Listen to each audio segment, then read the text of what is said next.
Hello and welcome. You're watching Gravitas. I'm Molly Gambhir. Let's get started. Gravitas, co-presented by Skoda Superb, best in next class. Co-powered by Star Health Insurance, the health insurance specialist. Amstrad, get real, get Amstrad.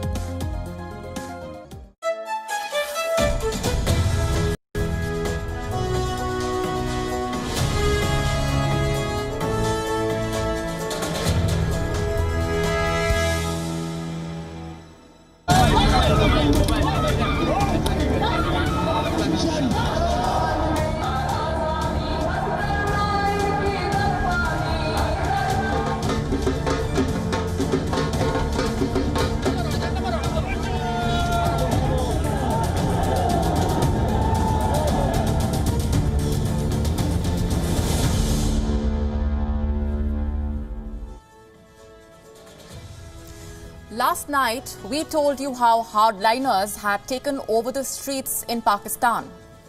They have been protesting against Emmanuel Macron's crackdown on radical extremism. These hardliners have been encouraged by none other than the country's Prime Minister himself, Imran Khan, who even called for a boycott of French products.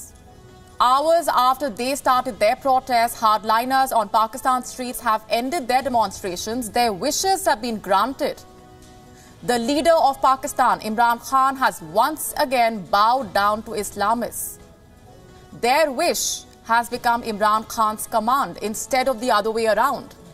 And these list of demands of the hardliners includes the expulsion of the French ambassador.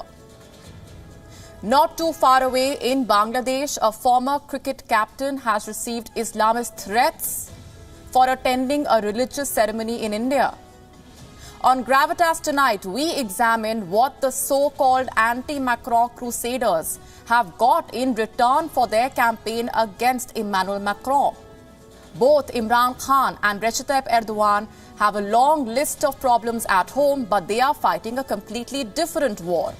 It is a classic case of misplaced priorities. We decode the layers tonight. I'm Molly Gambhir.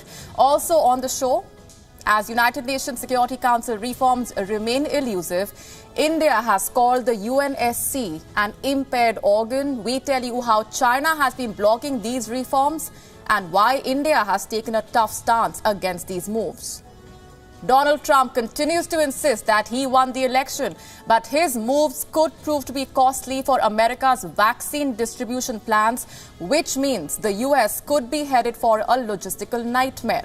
Joe Biden warns more people could die as a result. He is warned about the same. There is now a COVID-19 cluster inside the very body leading the global efforts against the pandemic. At least 65 WHO staffers have now contracted the infection. Some of them worked closely with the WHO chief, Tedros, but he is yet to get tested. We get to the latest. A heroic rescue mission by a British diplomat has won hearts across the world. We get you a special report. But first, as always, Gravitas Global Headlines.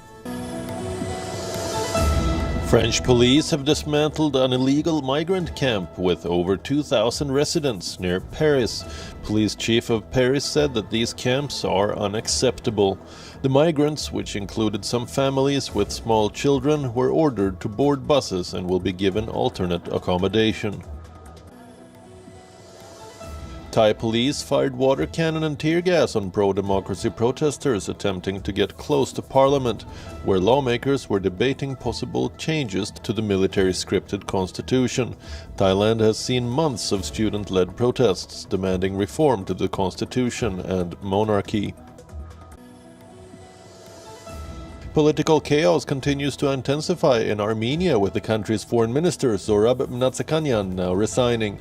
The Armenian government has come under increasing pressure following the Nagorno-Karabakh ceasefire deal that triggered massive protests across the country. According to a report, US President Donald Trump considered attacking Iran's main nuclear site last week.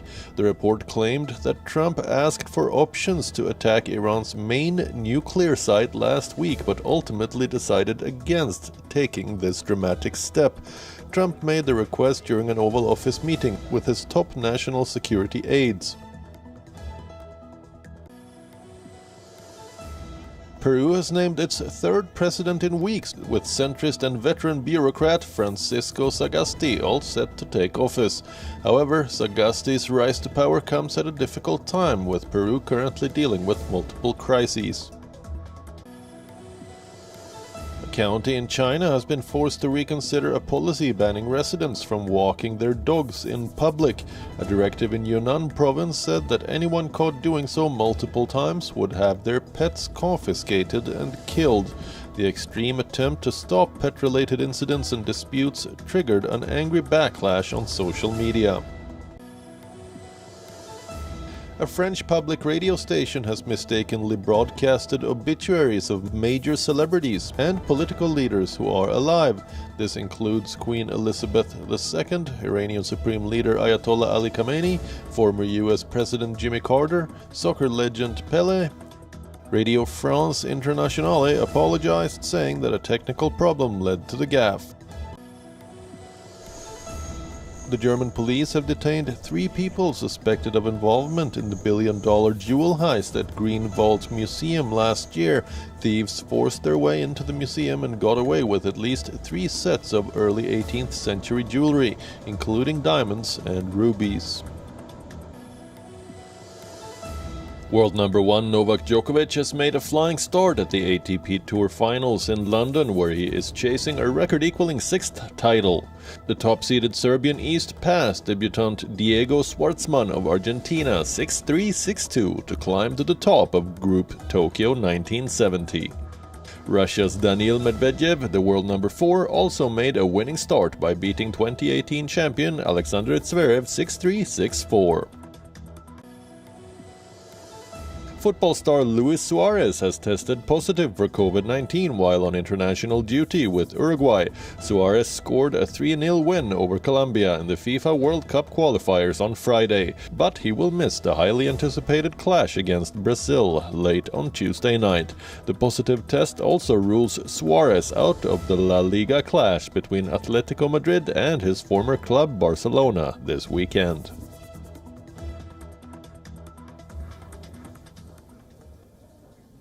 For the past 2 days, extremists have been camping outside Pakistan's capital, holding the entire country hostage.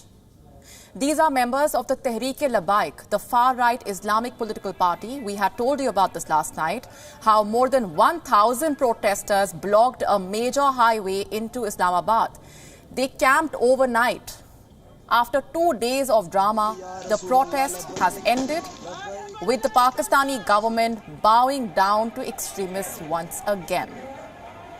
A deal has been signed and the radicals have got what they wanted. A letter is on your screen now. This is the agreement signed between the Tehreek-e-Labbaik and the Pakistani government. Yes, members of the Imran Khan cabinet are signatories to this deal. Pakistan's Interior Minister Brigadier Rajar-Ijaz Shah has also signed this deal. Religious Affairs Minister Noor-ul-Haq Qadri is the other signatory, alongside the Commissioner of Islamabad Police and 3 members of Tehreek-e-Labbaik. Here is what they got for ending the protest. Number 1, the Pakistani government has promised to enact a legislation. This will ultimately lead to the expulsion of the French ambassador. Number 2, the Pakistani government has promised it will not send an ambassador to France. Let me remind you here, these promises are being made to a far-right Islamist political party. Number 3, French products will be boycotted at a government level in Pakistan. Tehreek-e-Labbaik seems to have got its every wish. Not just this, it also managed to secure the release of its arrested workers. Once again, the Pakistani government has bowed down before the Islamists. The Tehreek-e-Labbaik, remember, is the same group that held Pakistan hostage when Asia Bibi was acquitted. With their protests across major cities of Pakistan, they did not allow her release. Ultimately, Asia Bibi and her family had to flee the country. Back then, Pakistan Prime Minister Imran Khan had dared to warn them, and now he seems to have played a part in fueling this chaos on Pakistan's streets by giving moral legitimacy to the Islamists through his attacks against France and its president Emmanuel Macron. The Tehreek-e-Labbaik calls itself the guardian of Prophet Muhammad's honor. It considers itself as the custodian of Pakistan's infamous blasphemy laws. So when France said that it will be defending the Prophet's cartoons, the Tehreek-e-Labbaik was outraged. So even when the Wuhan virus is raging in Pakistan, they took to the streets. The last 2 days have been difficult for those who live in the areas affected by these protests. For almost 2 days, the Islamists virtually besieged Islamabad and Rawalpindi. This led to a disruption of mobile networks. The internet was shut down. Routes towards Islamabad had to be closed. Now his ministers have struck a deal with the radicals. This exposes how Imran Khan shot himself in the foot by criticizing the French leader. There are two clear takeaways here. First, Imran Khan's words gave legitimacy to the protests by the Islamists. Second, the protests and the concessions by Imran Khan show how weak his government really is, how fundamentalists can capture the capital, dictate policy making in Islamabad, and even decide the fate of foreign ambassadors. The Pakistan government plans to bring in the legislation to evict the French envoy in 2 to 3 months. While religion has dictated policy making in Pakistan for many years now, these protests show the power fundamentalists in the country hold when it comes to dictating Pakistan's political agenda. On the 30th of October, protesters in Bangladesh were burning an effigy of the French President Emmanuel Macron. They were angry over Macron's crackdown on extremism. Cut to the 16th of November, Bangladeshis are issuing death threats to their former cricket team captain, Shakib Al Hasan. Why? Because he inaugurated a ceremony in India last week. When did Bangladesh join Pakistan and Turkey in spreading religious disharmony? Here's a detailed report. The incident is, of course, very sensitive. First of all, I want to say that I consider myself a proud Muslim. This is one of the world's top cricketers, reinstating his faith in Islam. Shakib Al Hasan is apologizing to the people of his home country, Bangladesh. He inaugurated a ceremony in the Indian city of Kolkata, a city whose jersey Hasan once sported in the Indian Premier League or IPL. I have never inaugurated a puja, and as a conscious Muslim, I will not. It's another story that the pictures and videos from Kolkata prove otherwise. Shakib Al Hasan did cut the ribbon and light the ceremonial lamp. But in the wake of the anger in his home country, Hasan is in damage control mode. I have never inaugurated a puja, and as a conscious Muslim, I will not. Even then, it was not right for me to go there. If you think so, then I'm sincerely sorry and very sorry. I think you will look at it with an apologetic look. We will try to prevent such incidents from happening again in the future. Does Islam stop its followers from attending a festival of another faith? Does Islam stop a cricketer from sporting a gesture of religious harmony? No, it does not. But radical Islam does. Fanning the flames of radicalism are these three world leaders: Pakistan's Imran Khan, Turkey's Recep Tayyip Erdogan, and Malaysia's Mahathir Mohamad. They are promoting Islamic groups and hardliners in their attempt at spreading religious intolerance. They are also fanning global protests from the streets of Turkey to West Asia and Pakistan. The protests reached Bangladesh last month. Protesters burnt effigies of French President Emmanuel Macron because he was trying to protect his country by fighting Islamic extremism. Weeks later, Bangladeshis are now issuing death threats to their very own former captain, Shakib al-Hasan. A 40-year-old resident of Bangladesh threatened to kill Hassan. He brandished a sword on a Facebook live stream and asked the cricketer to learn from his Pakistani counterparts. "You have hurt the Muslims by inaugurating the puja," he said, adding, "Don't you see Pakistani cricketers? Learn from them." The provocative video sparked a series of discussions in Bangladesh, and it forced Shakib al-Hasan to issue a public apology. The incident is of course very sensitive. First of all, I want to say that I consider myself a proud Muslim, and that is what I try to do. There will always be mistakes, and we move on in life with mistakes. I must apologize to you if I have done anything wrong, and I apologize for the inconvenience. Did Hassan really need to apologize? Progressive Bangladeshis as well as Bengalis are considering Shakib's apology as communal act. Fans in Kolkata have also been shocked by his behavior, and some people think that this is such an incident that can affect the friendly relations between the people of Bangladesh and India. The world of sport is supposed to be independent of religion. If anything, it was supposed to bridge religious, social and cultural gaps. But certain leaders are now trying to hijack the sporting arena and hold sports stars hostage to their game of hatred. Religious hardliners are trying to use the likes of Shakib al-Hasan to fan religious disharmony. With inputs from Lakmina Jasmine Soma in Dhaka, Bureau Report, WION World is One. So Imran Khan and Recep Tayyip Erdogan started a fight with Emmanuel Macron. They accused him of Islamophobia and supported boycott of French goods. The question now is, what did they get in return? What did they achieve with these proclamations? Precious little.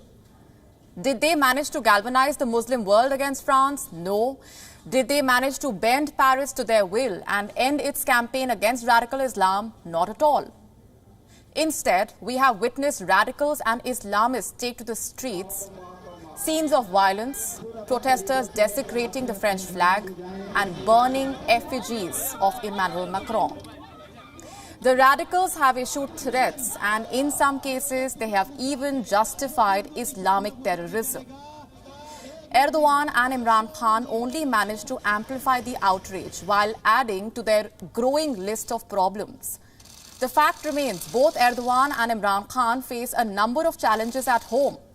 The Pakistan Prime Minister is struggling with the pandemic and the economic crisis. Reportedly, Islamabad has reached out to Beijing for another loan. It wants $2.7 billion for a project that is part of the China-Pakistan Economic Corridor. As of today, Pakistan owes more money to China than it does to the International Monetary Fund. According to one claim, in fact, Islamabad has to pay back to Beijing a little more than $17 billion for the CPEC alone. And that is around 6% of Pakistan's GDP. China is like a lender of last resort to Pakistan, but Pakistan has borrowed from France as well. In 2017, France helped out Pakistan with a loan of $25.3 million. A report in June this year claimed that Pakistan has received debt relief from the Paris Club. This is an informal group of creditor countries, which includes nations like the US, the UK, Japan, and France. According to the newspaper Dawn, Pakistan owes more than $780 million to this Paris Club of creditors next year. Most of this debt has to be paid back to Japan and France. The last time Islamabad took on a creditor, it did not end well. Earlier this year, Pakistan had to pay a hefty price for starting a diplomatic fight when Islamabad issued an ultimatum to Saudi Arabia over Kashmir. Riyadh demanded repayment from the Imran Khan government, and Pakistan had to pay back. Imran Khan should take lessons from the past. Diplomatic fights can prove to be very costly for Pakistan, quite literally. So what about Erdogan? Well, he has his own share of challenges. A few weeks ago, the Turkish lira hit a record low against the dollar. The currency lost 46% of its dollar value, leading to the shock resignation of Berat al-Barak, the son-in-law of the Turkish president, who served as the finance minister. Reportedly, al-Barak had a feud with the new central bank governor, Nasir Akbal. Erdogan's troubles do not end there, though. He has pushed Turkey into many diplomatic fights. As of today, Turkey is caught up in various degrees of confrontations with Greece, Syria, Israel, Cyprus, Armenia, Egypt, and France, of course. Erdogan's attacks against France could have made matters worse for Turkey. The European Union is mulling sanctions. Reportedly, the European Commission, which is the executive branch of the Union, has drawn up a list of potential targets for economic sanctions against Turkey. Experts often say when leaders struggle at home, they find an enemy abroad. If Erdogan and Imran Khan were trying out this strategy, it clearly has not worked for them. 2020 is a landmark year for the United Nations. It marks the 75th year of the UN's existence. It marks a new era for the world body. It is also an opportunity for the United Nations to bring about necessary changes and stay relevant. But is the UN doing enough to change with the times? The answer, unfortunately, is no. Take the United Nations Security Council, for example. India's permanent representative to the United Nations recently called the Security Council an impaired organ. Here's why. Mr. President, today's Security Council is an impaired organ.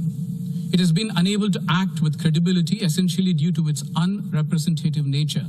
But then, what is happening inside the IGN process, which we seem to be wedded to? Inside the IGN, nothing has moved for more than a decade, except hearing passionate statements on the need for reform. In fact, it has not progressed, since it is not only informal, but it has no rules of procedure and has no records. For a decade, it has remained that way. We are forced to keep our own notes, placing a tremendous burden on all small and medium states.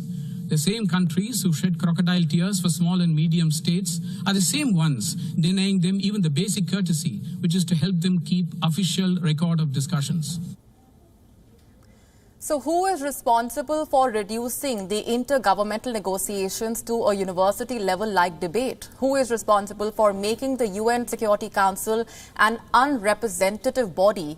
And who is responsible for stonewalling the reforms? Well, that country is China. For years now, India, Germany, Japan and Brazil have been trying to get a permanent seat to the UN Security Council.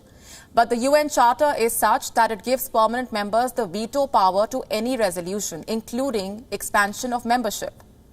Russia, France, the US and the UK and China are the permanent UNSC members. While the first four have backed India's permanent membership, China has time and again stalled it. China has also stonewalled the IGN, or the intergovernmental negotiations, by laying out impossible conditions.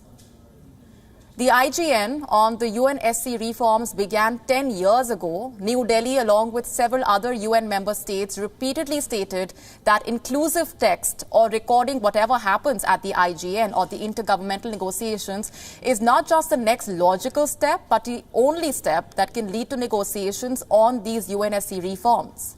And the absence of record does not help bridge differences. But it only stalls the process of reform, which India and other G4 nations believe is long overdue. Just a handful of countries don't want us to proceed. They have stopped the IGN from progressing. They are using the IGN as a smokescreen to stop themselves from being identified by paying lip service to Security Council reform. The conditions they are laying out are impossible to fulfill, which is full consensus of all member states. Ironically, this is happening at a time when we are in a tearing hurry last week to give ourselves e-voting rights. But for the IGN, they want no voting, leave alone e-voting, but only full consensus. So it essentially comes down to this. With every passing year, the UNSC becomes more and more unrepresentative. It fails to account for the changing global order. You see, the United Nations was formed in 1945. Back then, the founders envisaged that, quote-unquote, 5 policemen should be able to look after global peace in the post-war era. These 5 policemen became the 5 permanent members of the UNSC. This was 75 years ago. The world has changed a lot since. Countries around the world also want the UNSC to change with time. But there is one permanent member that is stopping this, and that's China. And by doing so, Beijing is hammering in the sense of inequality that was embedded in the UN Charter back in 1945, but that has no place in today's world. How can the world's 3rd, 4th and 5th biggest economies not have a permanent UNSC seat? If this is not impairment of a world body, what is? 2 months ago as well, world leaders called for urgent UNSC reforms. They also sought to make the decision-making structures more multilateral. 10 months to go before the 75th session of the UNGA ends, the reform process has far from begun. But it is never too late to change if the UNSC is serious about reforming. On to the United States now. Donald Trump is still blocking the transfer of power. Joe Biden and his team, meanwhile, have sprung into action. On Monday, the president-elect addressed 2 of America's biggest issues, the economy and the COVID-19 outbreak. He also talked about the vaccine breakthrough. Moderna's jab is showing a lot of promise. It offers 94.5% protection from the virus, which means it is time for the administration to think about distribution, how the doses will actually reach the people across the country. This process is likely to take months. Donald Trump has less than 70 days left in office. In all likelihood, the Biden administration will have to carry out most of the distribution. But here's the problem. Donald Trump is not sharing his distribution plan, which means the US could be headed for a logistical nightmare. Something that Joe Biden feels could lead to more people losing their lives. Listen in. More people may die if we don't coordinate. Look, as my chief of staff, Ron Klain, would say, who handled Ebola, a vaccine is important. It's of little use until you're vaccinated. So how do we get the vaccine? How do we get over 300 million Americans vaccinated? What's the game plan? It's a huge, huge, huge undertaking to get it done. Joe Biden also talked tough on the economy. He convened a meeting with America's top CEOs. Microsoft Satya Nadella and General Motors Mary Barra were in attendance. The president-elect's plan focuses on 2 broad aspects: supporting small businesses and overhauling the tax structure. He wants the wealthiest Americans to pitch in with more, something that he spoke about on the campaign trail. You know, it's based on a simple premise. It's time to reward work, not just wealth in America. We're going to have a fair tax structure that makes sure the wealthiest among us and corporations pay their fair share. When we build back better, we'll do so with higher wages, including a $15 minimum wage nationwide, better benefits, stronger collective bargaining rights that you can raise a family on. So that is Joe Biden's message: equitable and fair growth. He claims corporate America is on board for this plan, which is a bit tough to believe, since these companies have been evading taxes for years. Plus, getting some of these reforms past a Republican Senate does not look easy. Joe Biden has his task cut out, but to get started, he needs Donald Trump to concede. Donald Trump's position has not changed in the last 24 hours. He still believes the election was rigged and that he won. But what about his subordinates? Secretary of State Mike Pompeo has made his stance clear. He says he is preparing for a second Donald Trump term. In fact, Mike Pompeo is currently on a 7-nation tour. He started off in France. He is now in Turkey. He is also slated to visit the UAE, Saudi Arabia, Qatar and Israel. It's a rather strange tour, to say the least, because most of these countries have already congratulated Joe Biden. They have recognized him as the next president of the United States. But Mike Pompeo does not seem bothered. National Security Advisor Robert O'Brien is a bit more circumspect. He admitted that Biden and Harris are likely to occupy the White House come next year. Well, I'm still in office, so I'll probably hold off on the op-eds for a while. And I want to give, if there is a new administration, like, they deserve some time to come in and implement their policies. We may have policy disagreements, but look, if the Biden-Harris ticket is determined to be the winner, and it's, you know, obviously things look that way now, we'll have a very professional transition from the National Security Council. There's no question about it. Before election night, American political pundits had one major concern. If Donald Trump were to lose, how would he govern until the 20th of January? Would he embark on a careless path? Early indications are these worries are legitimate. Donald Trump seems to be proving the pundits right. He is accelerating troop withdrawal from Iraq and Afghanistan. He wants the troops back home by the 15th of January, just 5 days before the inauguration. It is an audacious goal. Even Trump's ally, Mitch McConnell, does not approve. He feels America is ceding space to terrorist elements in the region. Another report claims Donald Trump was considering attacking Iran last week. He asked his military experts for options. The target was Iran's main nuclear site. His advisors ultimately managed to dissuade Donald Trump from starting a war. Presidential transitions have always been a prickly affair, but never unceremonious. In recent years, there has been a tradition of the outgoing president leaving letters for the incoming leader. Far from letters, Donald Trump is intent on leaving a mess which Joe Biden will have to clean up. The World Health Organization's headquarters emerging as a Wuhan virus hotspot. At least 65 staffers of the WHO have so far contracted the infection. Some of them worked closely with the WHO chief, Tedros. But he is yet to get tested. How did the Wuhan virus enter the WHO's office? And what does this say about their virus prevention measures? Here's a detailed report. The World Health Organization, the vanguard of the global pandemic response, the depository of good practices. But today it finds itself at the center of a Wuhan virus outbreak. Reports first trickled in after Associated Press accessed the WHO's internal mail. It was written by Raoul Thomas, who heads the WHO's business operations. This is an excerpt from his email on Friday. The last 5 cases bring the total reported number of affected members of the Geneva-based workforce to 65 since the beginning of the pandemic. A WHO official has confirmed these reports. So those are 65 cases reported since the beginning of the year.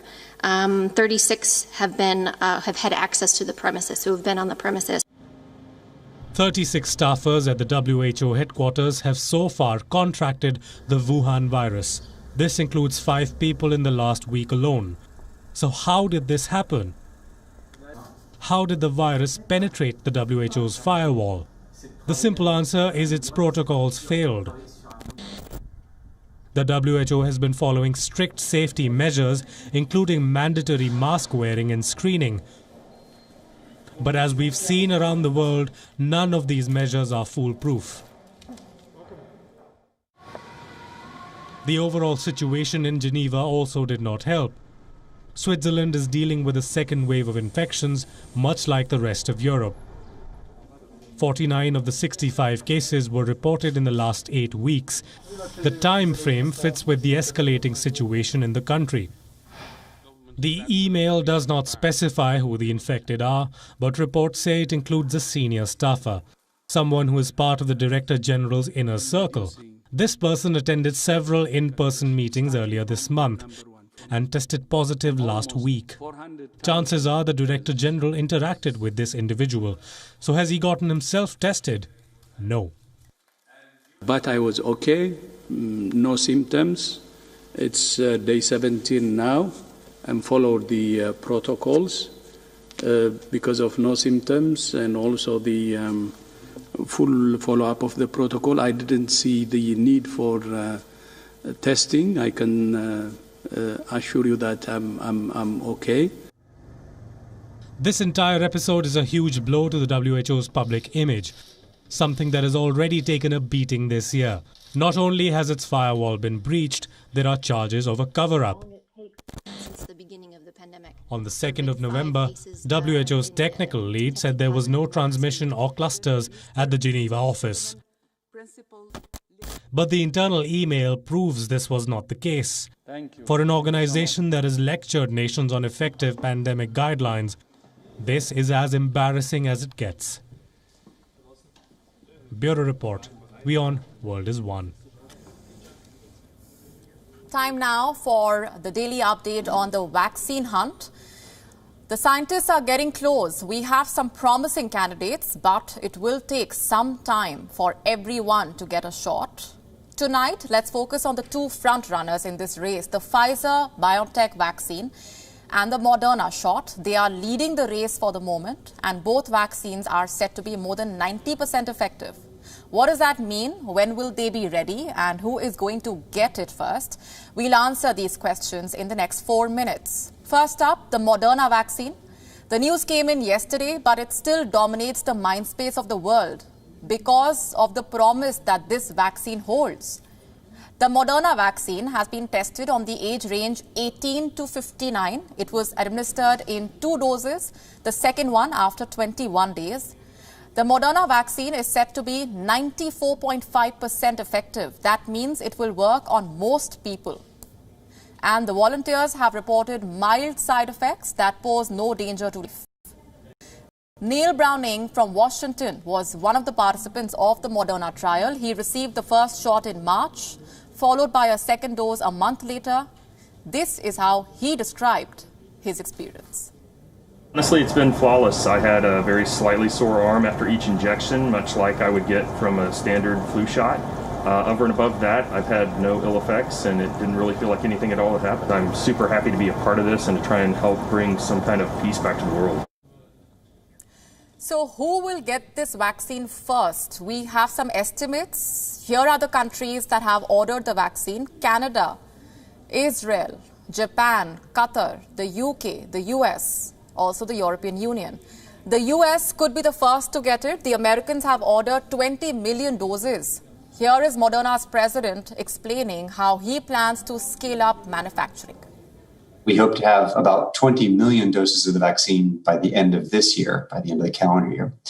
And we're looking forward to making about 500 million to 1 billion doses next year. But that is going to be a 24/7 operation. So some supplies will be ready by the end of this year. Moderna plans to supply those once it has received an approval from the American regulators. What about the Pfizer vaccine? Here is what the trials have revealed so far. The vaccine was tested on 2 age groups, 12 to 55 as well as above 55. This was a 2-dose vaccine, the second shot after 21 days. It has a 90% immune response with no side effects reported. Pfizer was first to announce its efficacy rates. It wants to produce and supply more than 1 billion doses of the vaccine in 2021. The next question, who is going to get it? Here are the countries that have the advance orders: Canada, Ecuador, European Union, Israel, Japan, Switzerland, the UK and the US. The United States and Spain could be the first countries to receive their supplies. In the US, Pfizer has already launched a delivery trial. The company wants to test its delivery program in Rhode Island, Texas, New Mexico and Tennessee. This vaccine must be shipped and stored at -70 degrees. Not every city will have cold storage facilities of this kind. So the pilot delivery program will give Pfizer an idea what it needs to do to roll out the vaccines, what more needs to be done. The company wants to start delivery by the end of this year. We will start to deliver the vaccine end of this year, beginning next year. Our goal is to deliver more than 300 millions of vaccine doses until April next year, which could allow us to already start to make an impact. The bigger impact will happen until summer. And what about India? Well, the Indian government is in talks with both Pfizer and Moderna. India has been engaging with the makers of the Oxford vaccine and Sputnik 5 while pushing Covaxin, a made-in-India alternative. Earlier, the health minister, Dr. Harshvardhan, has said that India will get a vaccine by the end of this year or early next year. A priority list of beneficiaries will be made by the states. Reportedly, about 25 crore people are likely to be inoculated by July next year, with health workers and the vulnerable population being prioritized first. But any vaccine candidate will have to clear the trials first to get approvals from the Indian regulators. There is a war in Ethiopia. The federal government has launched a military offensive against the local rulers of the northern region of Tigray. Hundreds of people have died, thousands have fled to Sudan. Our next report gets you the latest. The Norwegian Nobel Committee has decided to award the Nobel Peace Prize for 2019 to Ethiopian Prime Minister Abiy Ahmed Ali for his efforts to achieve peace and international cooperation, and in particular for his decisive initiative to resolve the border conflict with neighboring Eritrea. War is an epitome of fail for all involved. A year after Ethiopian Prime Minister Abiy Ahmed Ali was awarded the Nobel Peace Prize, his country has nosedived in conflict. There is ongoing war in the country's northern Tigray region. Hundreds have died. At least 27,000 people have fled the heavy fighting. Around 4,000 people are leaving Tigray every day.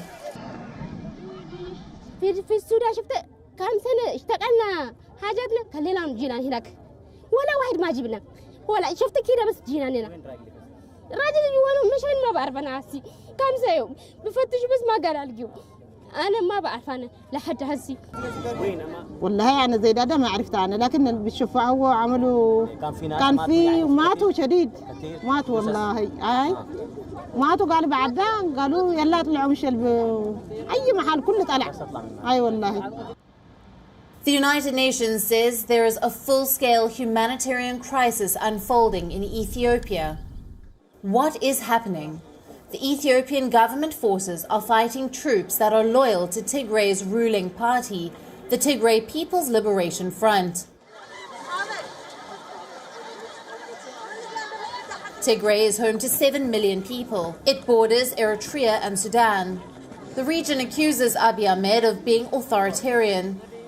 The Prime Minister's supporters say Tigray is a region of hardliners.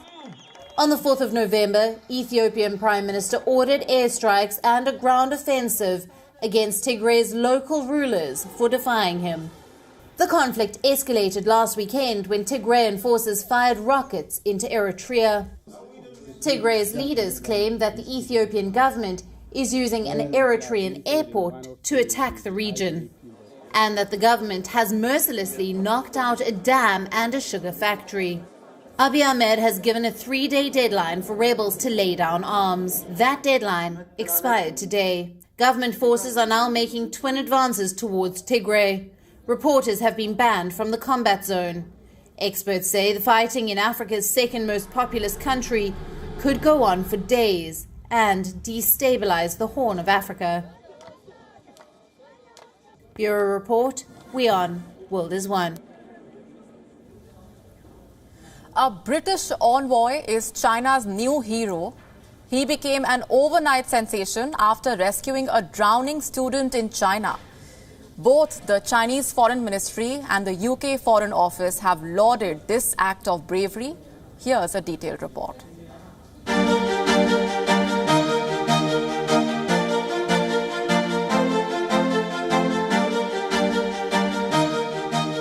Not all heroes wear capes.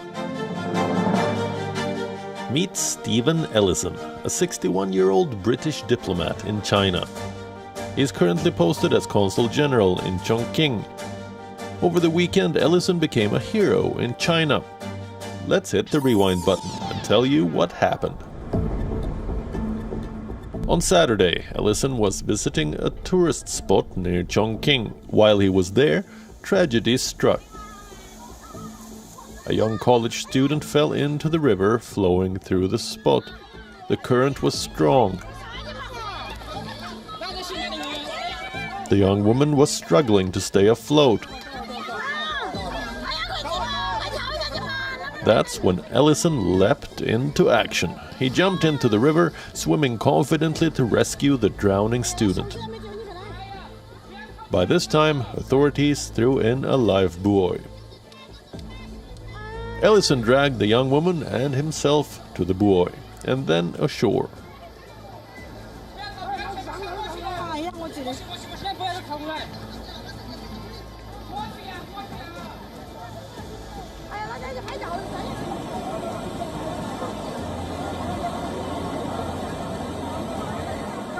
Mission accomplished.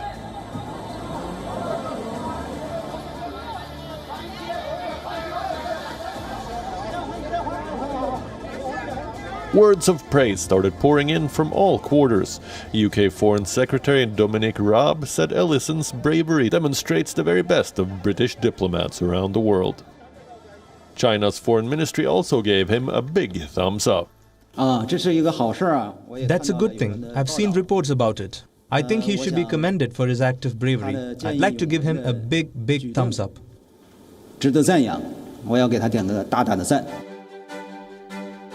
Even at 61, Ellison is in top shape.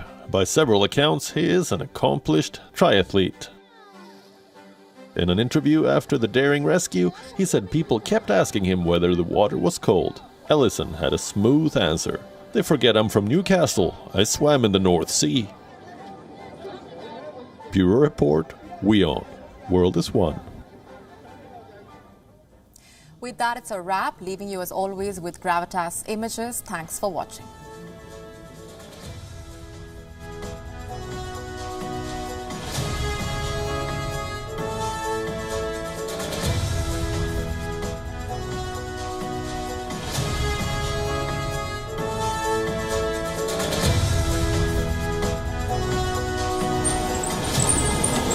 申し訳ありません。もう少し間隔を空けてお並び